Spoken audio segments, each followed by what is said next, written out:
حضرت عمر بن خطاب رضی اللہ عنہ کا نام آتے ہی ایک باہمت انصاف پسند لیڈر اور دلیر صحابی کا تصور ذہن میں ابھرتا ہے۔ کیا ماؤں نے لال جنے تھے؟ کیا دھرتی نے انسان دیکھے تھے؟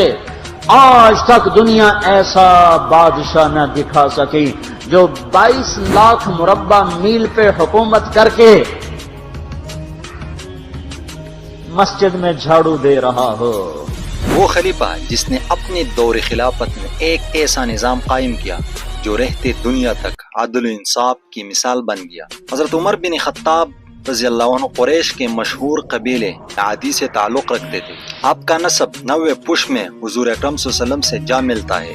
آپ کے والد کا نام خطاب بن نفیل تھا۔ اسلام سے پہلے حضرت عمر رضی اللہ عنہ کا شمار مکہ کے ان لوگوں میں ہوتا تھا جو لکھنا پڑھنا جانتے تھے، خطابت میں مہارت رکھتے تھے اور عرب میں اپنے فیصلوں کی وجہ سے جانے جاتے تھے۔ حضرت عمر بن خطاب رضی اللہ عنہ ابتدا میں اسلام کے سخت مخالف تھے، یہاں تک کہ ایک دن وہ حضور اکرم صلی اللہ علیہ وسلم کو قتل کرنے کے ارادے سے نکلے۔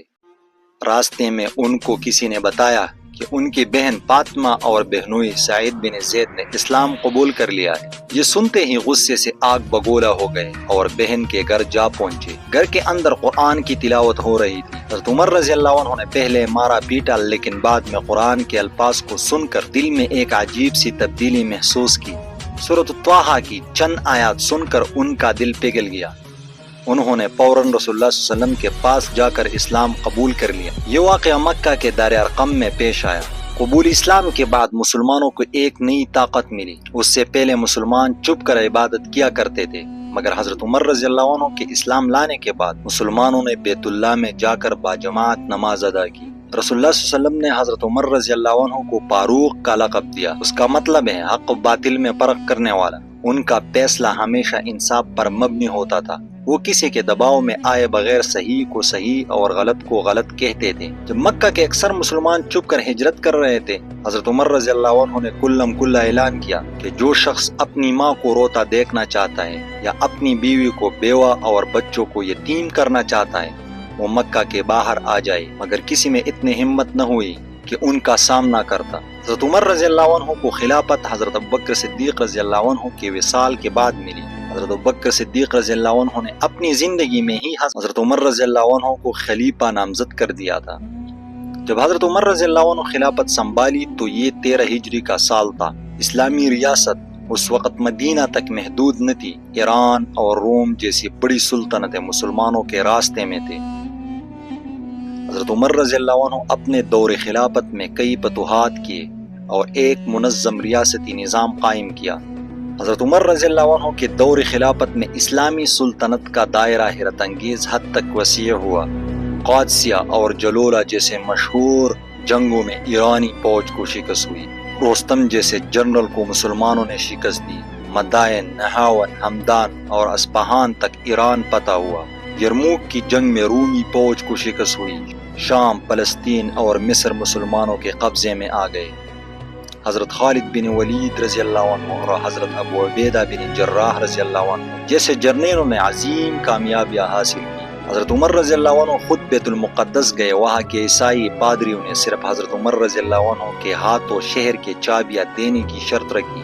حضرت عمر رضی اللہ عنہ نے انتہائی سادہ لباس میں بیت المقدس پہنچ کر عیسائیوں کو امن امان کی ضمانت دی۔ حضرت عمر رضی اللہ عنہ کی خلافت کا سب سے روشن پہلو ان کا عدل انصاف تھا۔ وہ خود کہتے تھے دریا دجلہ کے کنارے اگر ایک کتا بھی پیاسا مر گیا تو عمر سے اس کا حساب لیا جائے گا۔ ان کی دور میں کوئی شخص حاکم وقت سے خوفزدہ نہیں ہوتا تھا۔ ایک مرتبہ جمعہ کے خطبے میں حضرت عمر رضی اللہ عنہ نے کہا کہ اگر میرا راست سے ہٹ جاؤ تو کیا کرو گے؟ ایک بدو عرب نے کہا ہم اپنی تلواروں سے تمہیں سیدھا کریں گے۔ حضرت عمر رضی اللہ عنہ نے خوش ہو کر کہا الحمدللہ میری امت میں ایسے لوگ موجود ہیں۔ حضرت عمر بن خطاب رضی اللہ عنہ کا طرز زندگی نہایت سادہ تھا۔ بیت المال سے صرف وہی تنخواہ لیتے تھے جو ایک عام مزدور کی گزر بسر کے لیے کافی ہو۔ کپڑے سادہ پہنتے اور اگر کہیں لشکر کے ساتھ ہوتے تو اونٹ پر باری باری سوار ہوتے۔ ایک مرتبہ روم کے سفیر نے جب حضرت عمر رضی اللہ عنہ کو مدینہ کے بازار میں عام لباس میں دیکھا تو حیران ہو گیا کہ یہی ہے وہ شخص جس کے خوف سے قیصر روم کامتا ہے۔ حضرت عمر رضی اللہ عنہ کی شہادت 26 ذوالحجہ 23 ہجری کو ہوئی۔ آپ رضی اللہ عنہ پر ایک مجوسی غلام پیروز نے فجر کی نماز کے دوران خنجر سے حملہ کیا۔ 3 دن بستر پر رہے اور پھر جام شہادت نوش کیا۔ شہادت کے وقت حضرت عمر رضی اللہ عنہ نے حضرت عائشہ رضی اللہ عنہا سے اجازت مانگی کہ انہیں رسول اللہ صلی اللہ علیہ وسلم اور حضرت ابوبکر رضی اللہ عنہ کے پہلو میں دفن کیا جائے۔ اجازت ملنے کے بعد آپ کو مسجد نبوی کے حجرہ مبارک میں دفن کیا گیا۔ وہ وقت بھی یاد کرے جب انہوں نے بدر میں کافروں کے خلاف جنگ کی، جب احد میں زخمیوں کو سنبھالا اور خندق میں خندق کودتے وقت رسول اللہ صلی اللہ علیہ وسلم کے قریب رہے۔ حضرت عمر رضی اللہ عنہ قرآن سنت کا گہرا علم رکھتے تھے۔ کئی مرتبہ قرآن کی آیت ان کے رائے کی تائید میں نازل ہوئی۔ حضرت عمر رضی اللہ عنہ نے مسلمانوں کو ایسی راہ پر ڈالا جو انصاف، ترقی اور اتحاد کی راہ تھی۔ سخت مزاج سمجھے جانے والے حضرت عمر رضی اللہ عنہ دل کے نہایت نرم انسان تھے۔ یتیموں، بیواؤں، مسافروں، قیدیوں اور غلاموں کے لیے ان کے دل میں بہت نرم گوشہ تھا۔ اپنے نفس کا محاسبہ کرو قبل اس کے کہ تمہارا محاسبہ کیا جائے۔ جو شخص اپنی زبان کو قابو میں رکھے گا وہ فتنوں سے محفوظ رہے گا۔ ہم وہ قوم ہے جیسے اللہ نے اسلام کے ذریعہ عزت دی، اگر ہم کسی اور راستے پر چلیں گے تو ذلت نصیب ہوگی۔ سبسکرائب